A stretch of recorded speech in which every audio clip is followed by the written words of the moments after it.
Grandview International Airport pulsed with the vibrant energy of thousands of travelers converging beneath a high, glass-domed ceiling that let in slants of midday sunlight. Luggage wheels clacked over polished floors, accompanied by a symphony of voices conversing in multiple languages, all rising and falling like the ocean's tide.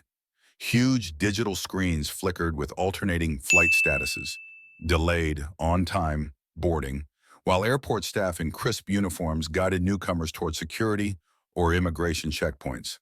Though throngs of people crowded around check-in desks for various airlines, it was the first-class line that drew particular attention, with plush carpeting and cordon ropes that conveyed a sense of exclusivity. In that queue, designer suits mingled with elegant dresses, and frequent flyers offered polite nods to one another as if sharing a secret membership in an unspoken club. Amid this scene, one might not immediately notice Dwayne Johnson. He stood at the edge of the first-class line, wearing a simple checkered flannel shirt, a pair of relaxed-fit jeans, and boots scuffed from many miles of use. A black backpack, worn but sturdy, rested over one shoulder. Despite his imposing physique and recognizable features, Dwayne seemed to blend into the surroundings, offering a warm smile to any staff member who greeted him, and nodding appreciatively whenever the line advanced an inch. He showed none of the restless impatience so often seen among passengers hurrying to connect flights or fretting over departure delays. Instead, he exuded an almost meditative calm, observing the world without demanding to be observed in return.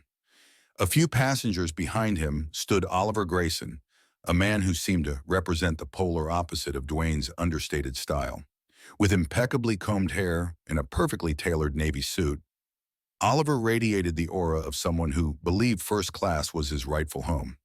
He wore a tie clip that caught the overhead lights with each small motion, and a pair of polished shoes that reflected the airport's glow. The faint smell of cologne surrounded him like an expensive signature, and the glimmer of his wristwatch hinted at a price tag well beyond the means of the average traveler. Oliver's posture was upright, almost rigid, and his expression suggested he might have spent the previous evening rehearsing exactly how to project an air of success. Indeed, he scarcely looked around unless something or someone caught his eye in a way that threatened his sense of place atop the social pyramid. As the line advanced, Oliver's gaze fell upon Dwayne's attire. The scuffed boots, the casual flannel, and the unassuming demeanor stood out like a sore thumb among the usual parade of tailored suits and luxury handbags. Why, Oliver wondered, would a man dressed so plainly appear at the first-class check-in for Pacific Horizon Airlines? He could not fathom the idea that unpretentious clothing might accompany genuine wealth or status. In Oliver's world, one station was always broadcast through outward display. Narrowing his eyes, he took a step forward, almost as if positioning himself to eavesdrop on Dwayne's upcoming conversation with the airline representative. If something seemed off, Oliver would catch it. He didn't know Dwayne's name yet, but he was already determined to find out who this incongruous traveler was and how he had gained entry into this elevated domain. When a friendly airline agent motioned Dwayne to the counter, he handed over his passport and ticket with the same unassuming politeness he had shown while waiting. The clerk tapped a few keys, verifying details, and then returned the documents with a welcoming grin. Their low-voiced exchange was inaudible to others, but it ended with the agent waving him on, clearly content that everything was in order. Dwayne responded with a sincere nod of thanks, stepping aside so the next passenger, Oliver, could be served. Now in earshot of the conversation, Oliver strained to catch any detail that might tell him who this casually dressed man really was, yet all he heard was the usual back and forth: name, flight number, and a mention of a connecting trip. Nothing scandalous. Nothing that explained what credentials he had to stand among the privileged few on a flight bound for Osaka Sakura International Airport. "Name, please," the clerk asked Oliver as he reached the desk.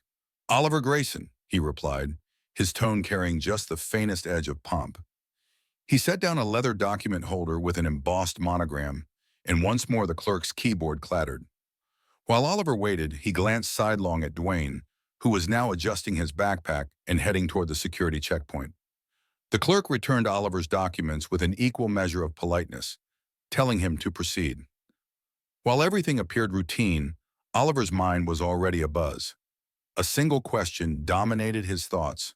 Why would someone dress so modestly if they could afford first class? Shortly thereafter, both men passed through the expedited security screening reserved for first class and priority travelers.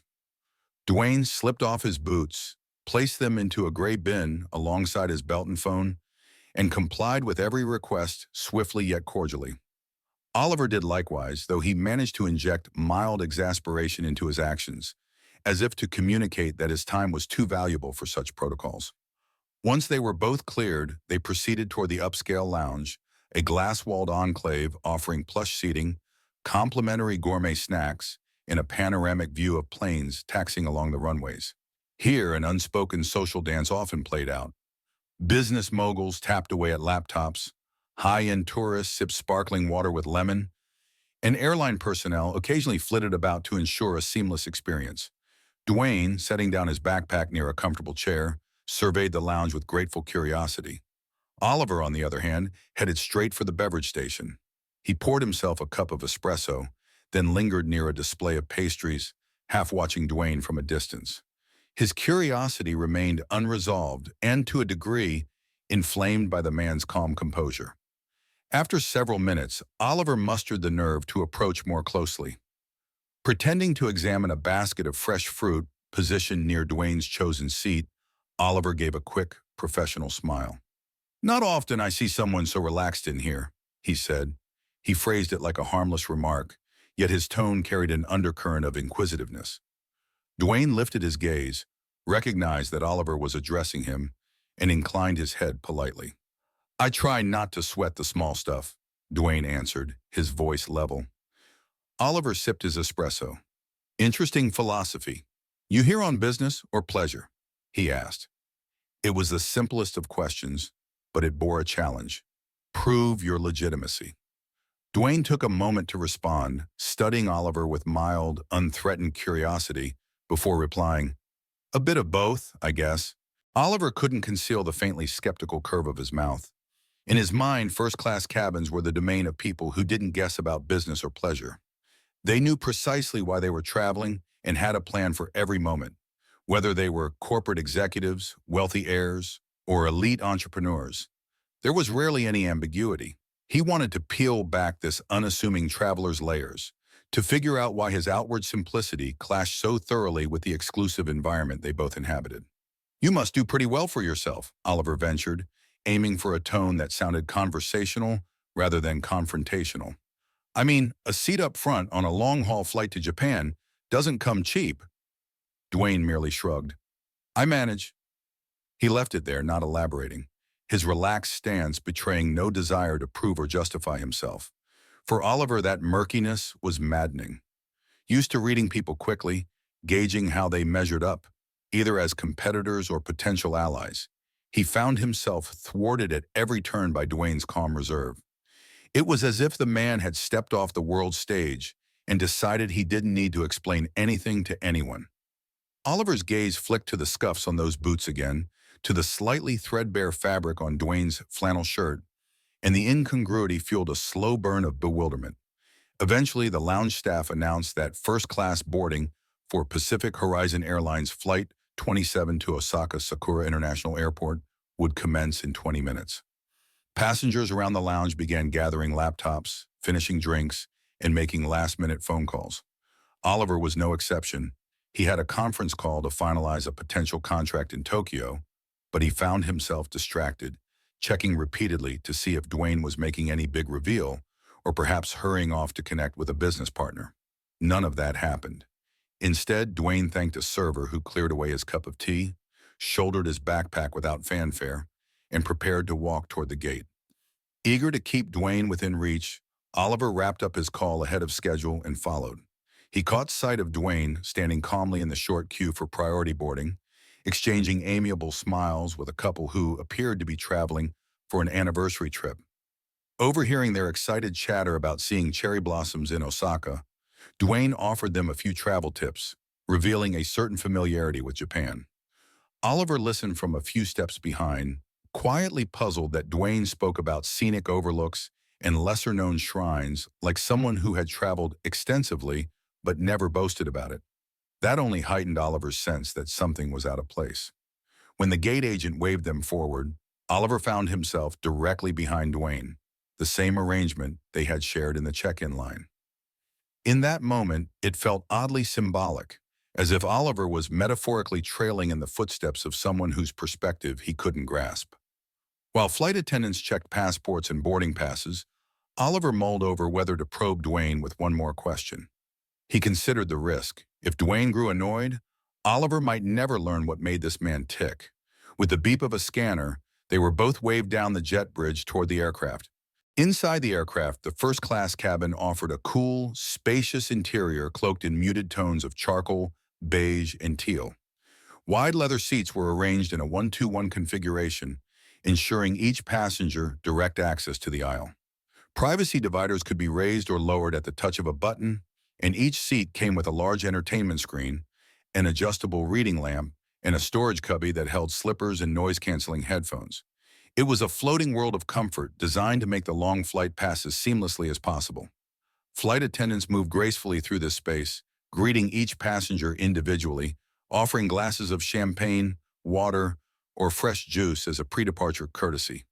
To Oliver's mounting surprise, Dwayne selected water when offered a drink, smiling at the flight attendant, whose name tag read Lauren Reed. In contrast, Oliver requested a flute of champagne, hoping the effervescence might settle his nerves. He took his seat in 2B, then glanced over to see Dwayne stowing his backpack in the overhead bin above seat 2A. Of course, Oliver thought wryly, they'd be seated next to each other. As Dwayne settled, he angled the seat into a partial recline with a practiced hand, which told Oliver he was no stranger to the amenities of premium cabins. Lauren returned moments later to offer them both scented hot towels. "Welcome aboard," she said warmly. "If either of you need anything, just let me know." Her eyes lingered on Dwayne a fraction longer than might be customary, as though she recognized something familiar in his face. Yet she made no immediate comment. Oliver watched this small interaction with renewed curiosity. "Nice to meet you, Miss Reed," Dwayne said softly as he accepted the towel. Again, Oliver noted that understated politeness, which seemed at once casual and genuinely respectful.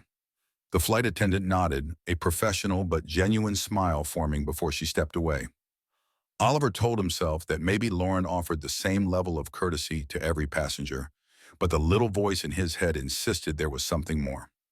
The plane taxied onto the runway, and soon the engines roared to life. With a surge of power that briefly pressed everyone back in their seats, the aircraft lifted into the sky. Once they leveled off, the seatbelt sign pinged off, and travelers began to recline, open laptops, or flip through the in-flight entertainment library. For a few minutes, Oliver busied himself adjusting his seat position, exploring the entertainment system, and sending a last-minute text through the airplane's Wi-Fi. He tried not to stare at Dwayne, who rested quietly, gazing out the window at the cottony clouds and the fading cityscape below. At length, Oliver found himself compelled to break the silence. "So," he began, lowering his voice so as not to disturb the other passengers, "you said you're traveling for both business and pleasure. Care to elaborate?" Although he aimed for a neutral tone, a hint of challenge wove through his words. If Dwayne was some kind of big-shot business mogul, Oliver wanted to know. If he was a well-to-do celebrity, that too would have explained everything. But the simple flannel and battered boots? Dwayne turned from the window, meeting Oliver's gaze. "I'm involved in film," he said, leaving it at that. He shifted his attention to the entertainment catalog, as if this was a normal, succinct answer that should satisfy any passing curiosity. "Involved in film," Oliver echoed, tapping the edge of his champagne flute. "Producer? Actor?" He angled his shoulders toward Dwayne, determined to extract more details. The question hung in the air, resonating with mild tension. Flight attendants walked the aisles, preparing for the first meal service, while a few passengers nearby discreetly peered over magazine edges, sensing the undercurrent of confrontation. "Something like that," Dwayne replied, not lifting his gaze from the digital screen where he scrolled through movie options. He seemed oddly at peace, and the brevity of his response had the unfortunate effect of fueling Oliver's curiosity further. In Oliver's mind, something like that was the vaguest possible answer. It triggered a swirl of speculation.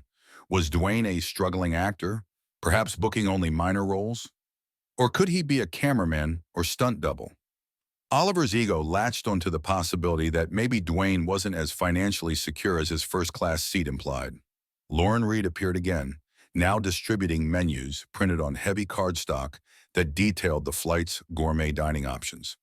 The featured dishes included a saffron-infused seafood risotto, a grilled sirloin served with herb butter, a vegetarian pasta primavera, and a dessert trio of sorbet, chocolate mousse, and cheesecake squares.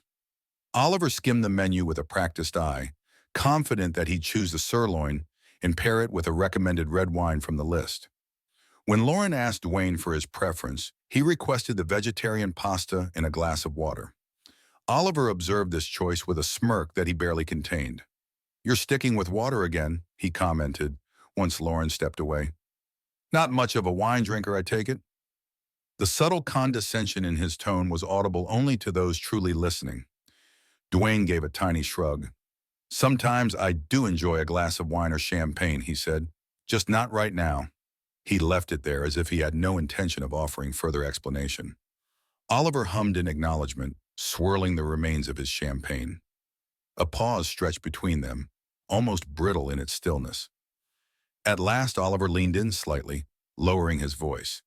"Look, I don't mean to pry, but you seem different from the usual crowd in first class." No offense intended. In truth, Oliver's comment was steeped in the assumption that casual clothing signaled an unwelcome interloper. "I'm simply curious how you landed such a coveted seat if you're, say, an aspiring filmmaker on a tight budget." Dwayne's lips quirked in a faint contemplative smile. "Maybe I saved up. Maybe I have miles. Or maybe I just prefer to fly comfortably." The statement was measured with no edge or rancor, yet it left Oliver with nowhere to push. Before Oliver could press further, a flight attendant reached their row with the beverage cart, offering refills or an alternative drink. Oliver swapped his empty champagne flute for a glass of sparkling water, half out of courtesy and half because he sensed Dwayne's calm demeanor, somehow exposing his own need to flaunt status. In the hush that ensued, Oliver could hear the faint buzz of conversation from other passengers, some discussing business deals, others sharing vacation itineraries.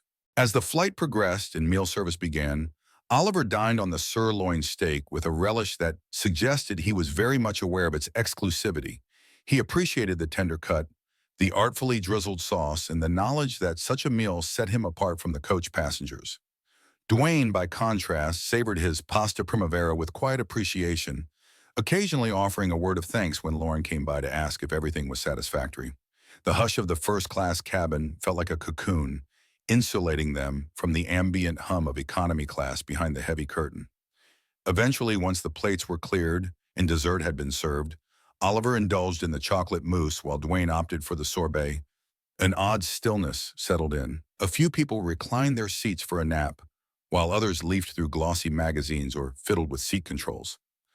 Oliver decided this was as good a time as any to revisit his unanswered questions. He set aside his dessert spoon and cleared his throat, leaning toward Dwayne again. "You said you're involved in film, but didn't specify," Oliver began, aiming for a direct approach. "I suppose it's not my business, yet we have a long flight ahead. Why not share a bit? Maybe we'll find some common ground." Although the words were cordial, Oliver's gaze carried the intensity of a detective seeking a confession. Dwayne turned from the in-flight map that displayed the plane's route, crossing the Pacific toward Japan. He met Oliver's eyes, and for a split second, Oliver thought he saw an amused twinkle there. "There's no grand mystery," Dwayne said gently, folding his arms over his chest. "I'm just an actor who enjoys traveling the world. Sometimes I work on big-budget projects, sometimes on smaller ones. The details don't really change who I am." A mild flush crept into Oliver's cheeks as he recognized the disarming simplicity of that statement. "Right," he said, recovering. "But if you've worked on major projects, surely you must have some recognition. People must ask for photos or autographs." He trailed off, realizing how his own words might sound. Perhaps it was foolish to push so relentlessly, but curiosity had turned into something sharper, almost envy. Dwayne took a sip of water, then offered a half smile.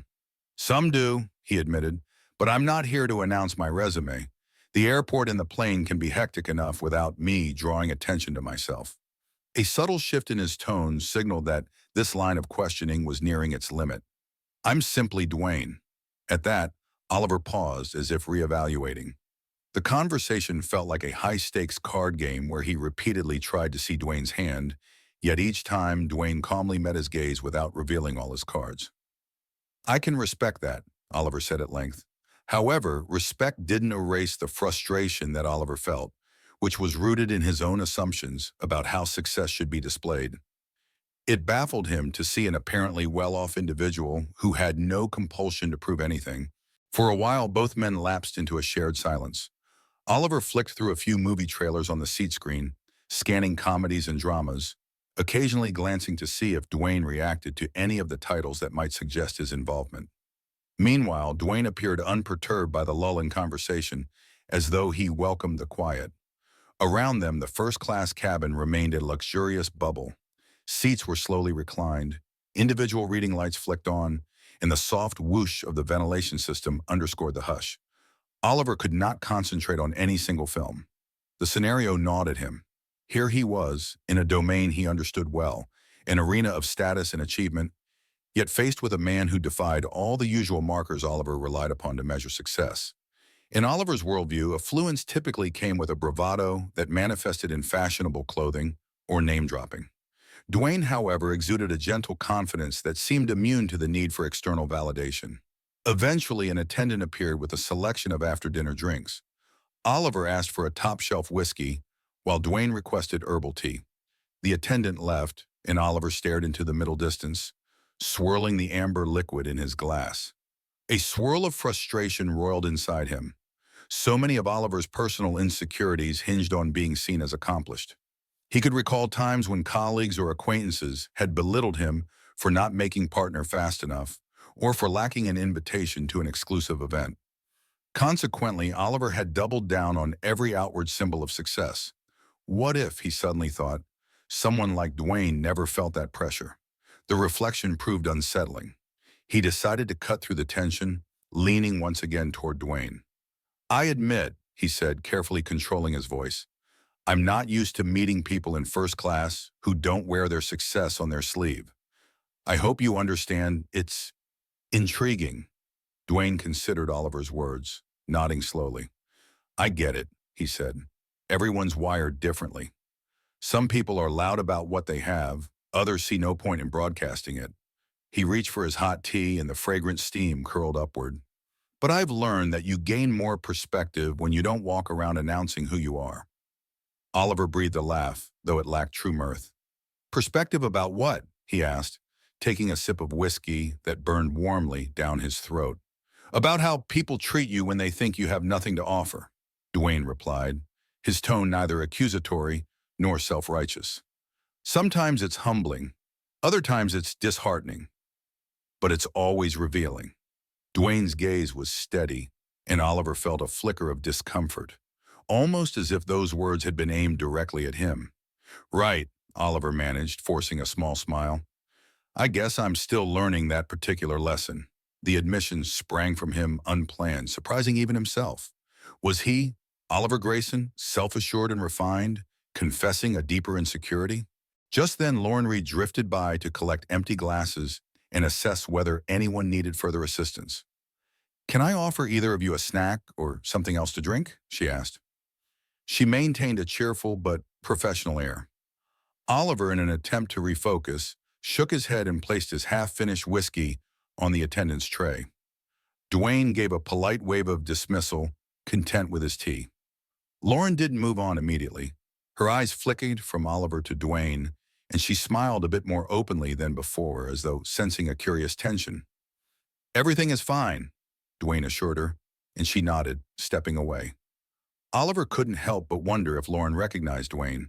He replayed the earlier moment when she'd looked at him with faint familiarity, and he wondered if she might be a fan. Oliver realized with a pang that not everyone who traveled had to advertise their identity.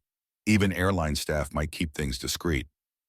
The cabin lights dimmed, and a hush fell that was deeper than before, suggesting that sleep hours were beginning. Passengers in first class often took advantage of the lie-flat seats to rest during these overnight flights. Blankets and pillows were distributed, and the hum of the engines mingled with the soft rustle of cushioned seats being reclined. Oliver reclined his seat partly, letting out a slow breath. He glanced sideways to see Dwayne reviewing the in-flight entertainment options again, possibly deciding on a movie to watch before drifting off. Suddenly, Oliver's phone buzzed. An incoming message, courtesy of the in-flight Wi-Fi. He checked the screen and saw a text from a business associate in Tokyo, confirming that the next day's meeting was set for 10 a.m. local time. For a moment, Oliver felt a surge of comfort. Here was his world, where the metrics of success involved punctuality, deals, and dinners at upscale restaurants. He let the tension slip from his shoulders, though his glance still strayed toward Dwayne with curiosity. In a quieter tone than before, Oliver ventured, "I've got an important meeting in Osaka tomorrow, trying to land a pretty lucrative deal. Makes me wonder if you're headed there for something similarly big." He left the question open-ended, but the subtext was clear. His desire to measure Dwayne's pursuits against his own achievements was unrelenting. Dwayne shrugged, meeting Oliver's gaze without animosity. "I have a project to promote, but it's also a chance to enjoy the city. Maybe see a few people, savor local food, and get some peace away from the usual bustle back home." Oliver nodded thoughtfully. "Sounds balanced," he said. Balanced, a concept he rarely entertained in his own life, which often veered between frenzied sprints toward success and exhaustion in its aftermath. Looking at Dwayne, Oliver felt a faint prick of envy for that casual approach to travel and career. He never once saw the man check his phone for urgent messages or anxiously thumb through documents. It was as if Dwayne carried a private reservoir of confidence, secure in who he was without the need to overshadow anyone. Over the next couple of hours, cabin lights remained low. Some travelers dozed, while others, including Oliver and Dwayne, shifted between half-sleep and casual observation of the flight's progress. Flight attendants made periodic rounds, offering water, or checking that everyone was comfortable. Despite the relative calm, Oliver's mind churned with thoughts he couldn't easily set aside. His interactions with Dwayne brought unsettling reflections on his own behavior, on how much he equated his identity with outward signs of wealth or success. When Oliver turned in his seat to face Dwayne again, he found the man quietly stretching out his arms, loosening the tension in his shoulders from sitting so long. "Can't sleep?" Oliver asked, his voice subdued so as not to wake the nearby passengers. Dwayne let out a mild chuckle. "I'm used to changing time zones a lot," he said. "Sometimes I doze off easily. Other times I get restless. This time I guess I just feel like staying awake." "Fair enough." Oliver paused, then asked a question that had been on his mind for a while. "Do you ever get recognized on flights? I mean, you mentioned earlier that you're an actor. So does that happen often?" A wry smile tugged at Dwayne's lips. "Sometimes," he said quietly. "But planes are interesting places. People are distracted, either tired, anxious, or focusing on their own journeys. And if I don't draw attention to myself, many folks simply move on, especially if I'm dressed like this." He gestured to his flannel shirt and well-worn jeans. The logic made sense. Stars on red carpets or at press events become magnets for onlookers. But here, in a subdued environment, it was plausible to slip by unnoticed. Oliver took a moment to absorb that. A swirl of embarrassment rose in him as he realized that he too might have recognized Dwayne under different circumstances, or if he had worn more celebrity-like clothing. "Interesting strategy," Oliver conceded. "Not that I'm an expert on fame, but if it saves you from constant scrutiny, that's probably wise." Dwayne nodded. "I like to keep my personal life quieter. Not a big fan of fueling headlines unnecessarily."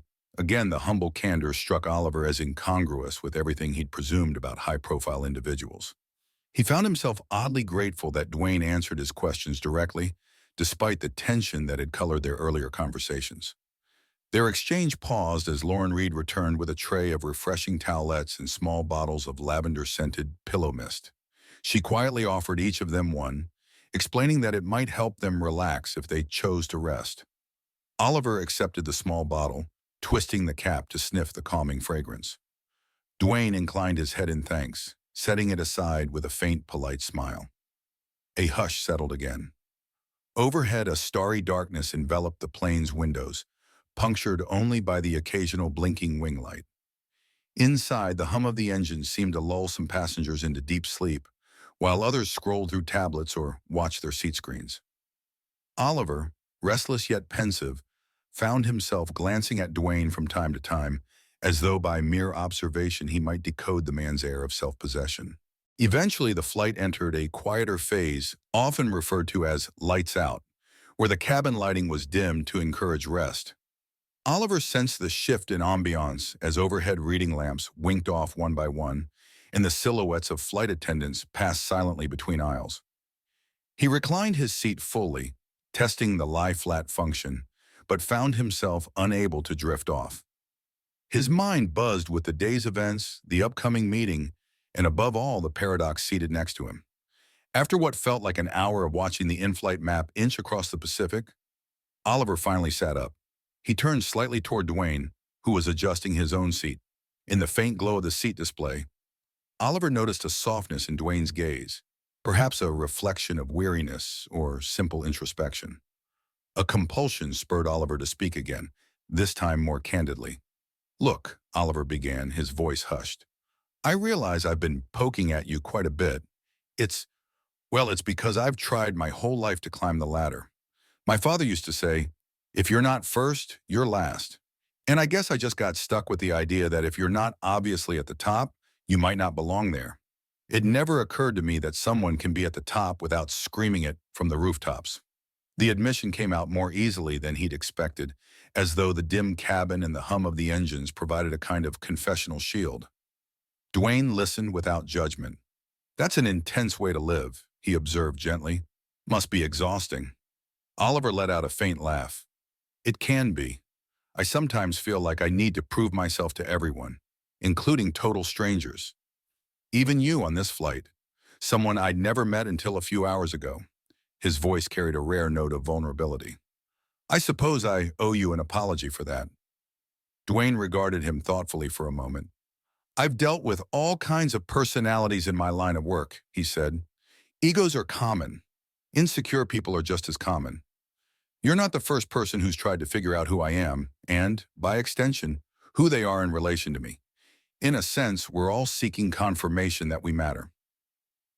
Oliver nodded, feeling a twinge of something he hadn't expected. Relief. "So you're not offended?" A ghost of a smile touched Dwayne's face. "If I got offended every time someone misunderstood me or judged me, I'd spend half my life angry," he said. "No, I'm not offended.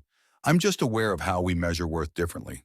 The conversation dissolved into companionable quiet.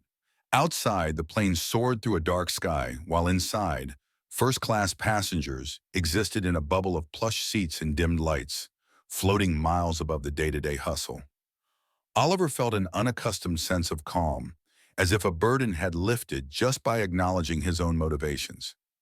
He sipped a bit of water, closed his eyes briefly, and wondered if this unlikely exchange might actually change something in him. Time drifted as the aircraft continued its journey across the Pacific. Occasionally, turbulence made the plane shudder softly, prompting the seatbelt sign to flicker on, but the captain's reassuring voice over the intercom kept everyone at ease. Some hours later, the cabin lights brightened slightly, a signal that breakfast service would begin soon, marking the transition into the final stretch of the flight. Oliver awoke from a light doze to see flight attendants quietly moving about, distributing warm towels and taking meal orders for breakfast.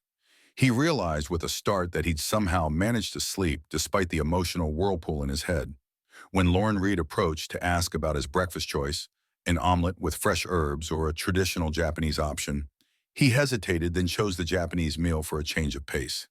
Beside him, Dwayne requested the same, a small grin tugging at his lips as though he anticipated the flavors with genuine excitement.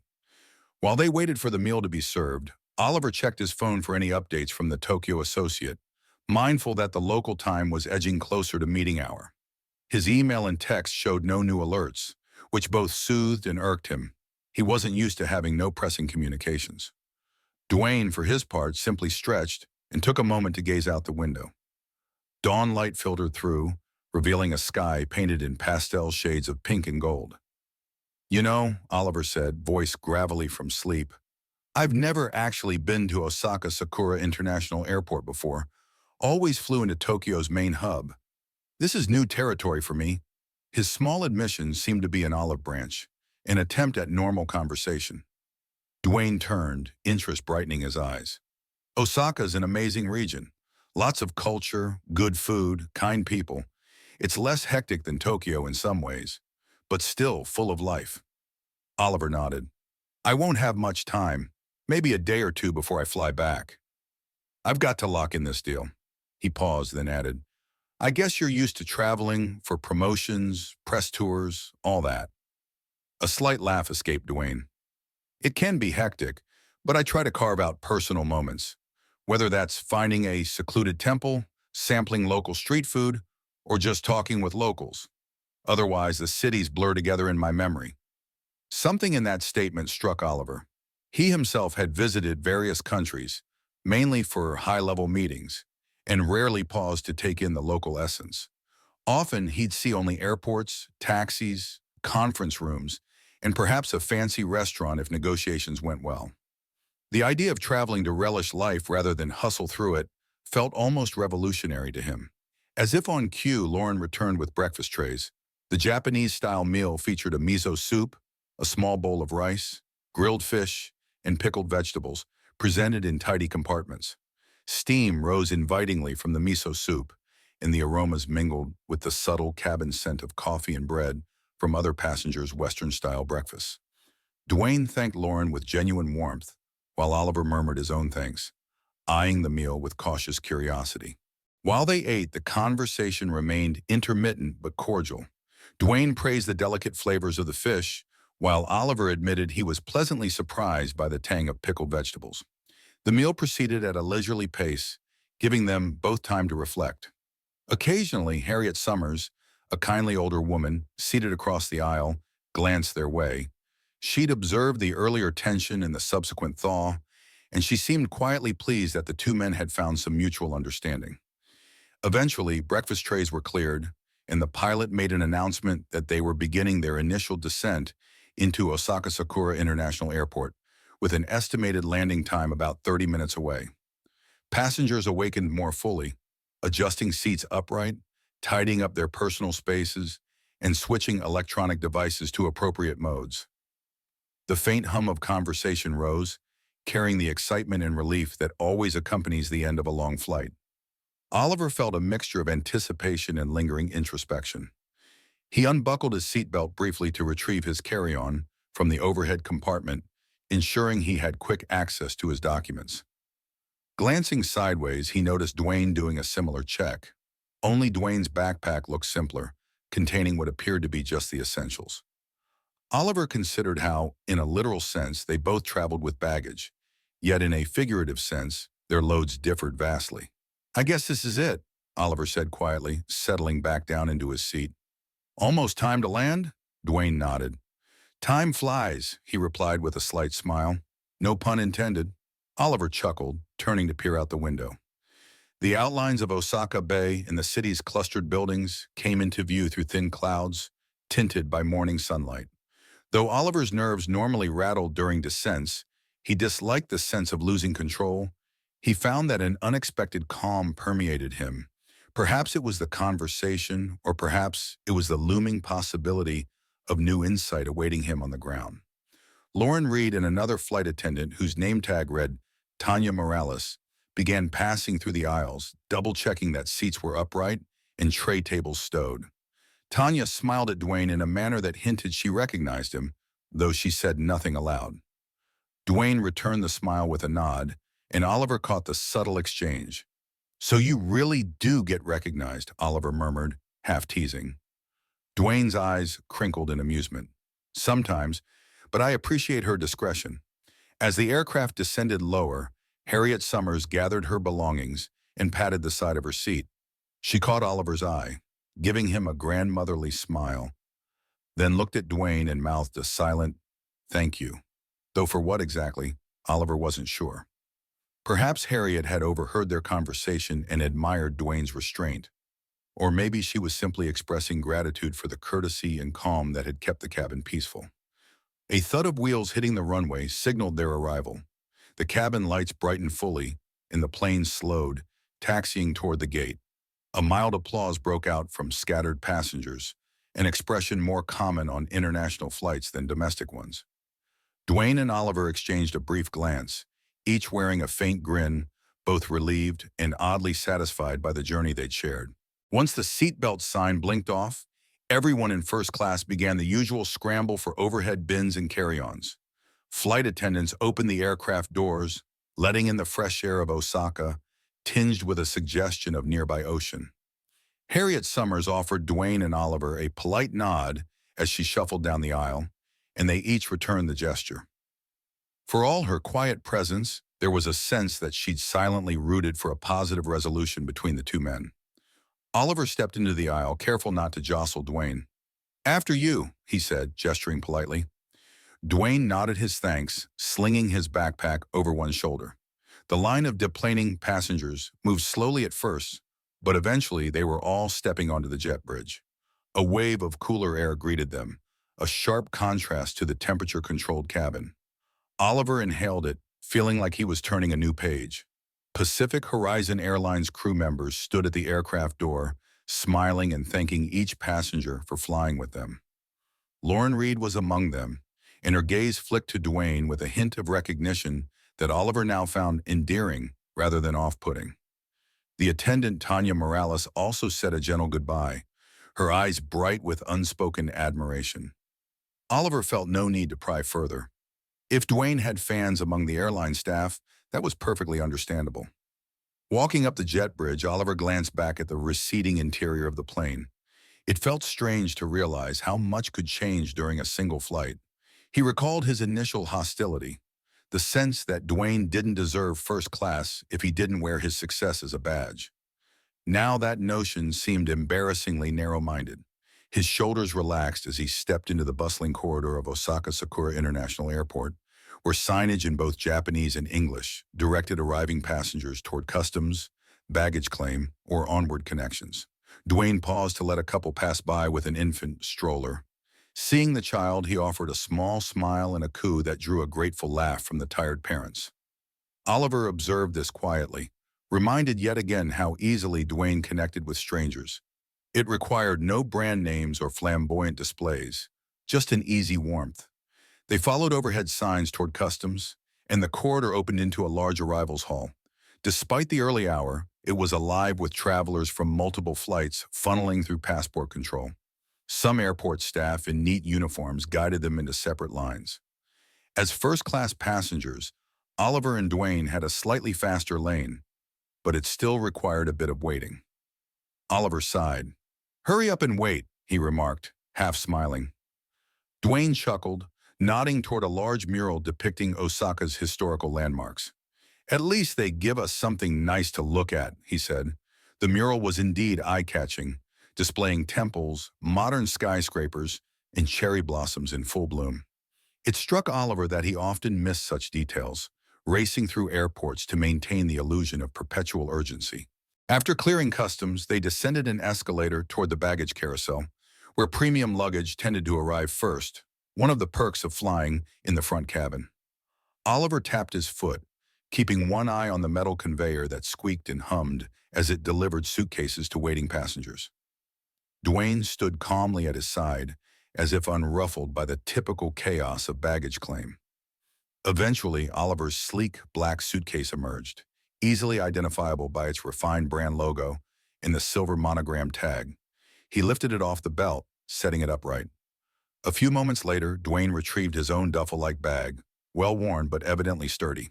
In that moment, Oliver recalled the many times he had judged someone's suitcase or backpack as an index of their standing. How trivial that seemed now. Exiting the baggage area, they came into the public arrivals hall, where throngs of people held up signs in Japanese, English, and other languages, greeting family or clients. Near the exit, Harriet Summers reappeared briefly, waving goodbye as she spotted them.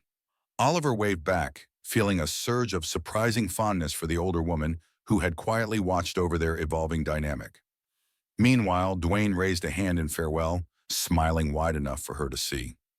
Oliver checked his phone again. A message from his business associate confirmed a car service was waiting near the main exit. Without thinking too deeply, Oliver turned to Dwayne. Well, he said, I guess this is where we part ways. I'm off to finalize my deal. He paused, looking oddly sheepish. Listen, about earlier, thank you for bearing with my attitude. I suppose I learned a few things. Dwayne shifted his backpack, returning Oliver's gaze with disarming sincerity. I'm glad if anything I said was helpful, he replied.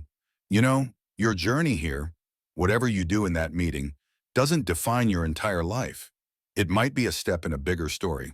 The remark was delivered gently, as though offering Oliver a different frame for success. Oliver nodded slowly. I'll keep that in mind. He glanced around the arrivals hall, noticing a driver holding a sign with his name in front of a glass door. Well, I should go. Good luck with your film projects or promotions or whatever you're doing here. Maybe I'll catch one of your movies soon. Dwayne grinned. Could be, he said, though he offered no direct mention of which film or event he'd be attending. There was something refreshing about the humility. Enjoy Osaka and the next chapter of your journey. With that, Oliver extended his hand. A handshake ensued, one that felt more genuine than most he'd experienced in business circles. For a fleeting instant, Oliver realized he actually admired Dwayne's balanced approach to fame, fortune, and life's fleeting moments.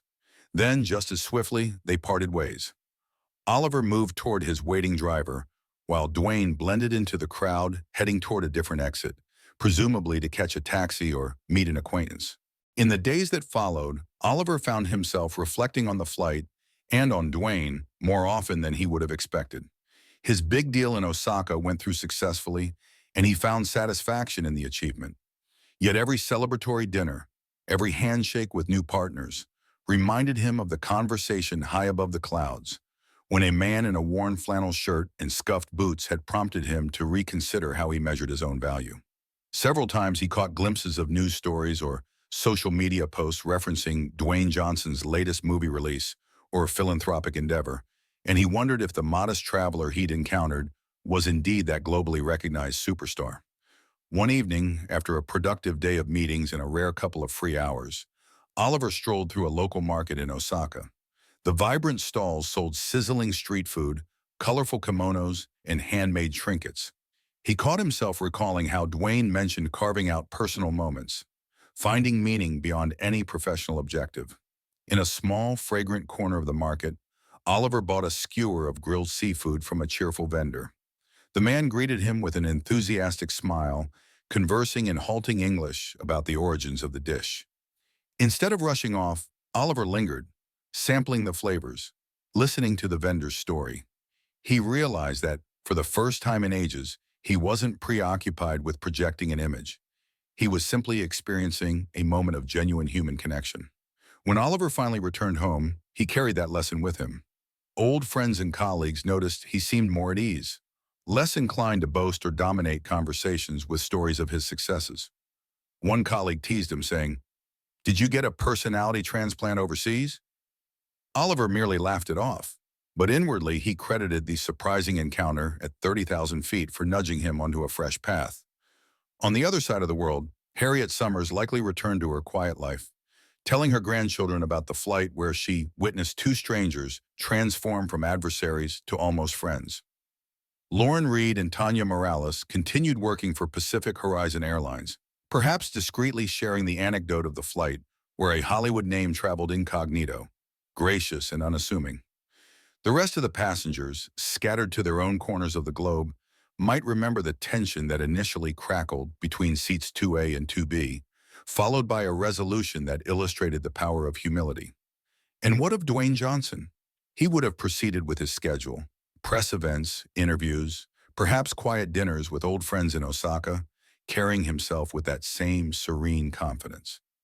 Fans might have snapped photos or requested autographs, and Dwayne would have obliged them with warmth, never needing to prove his worth.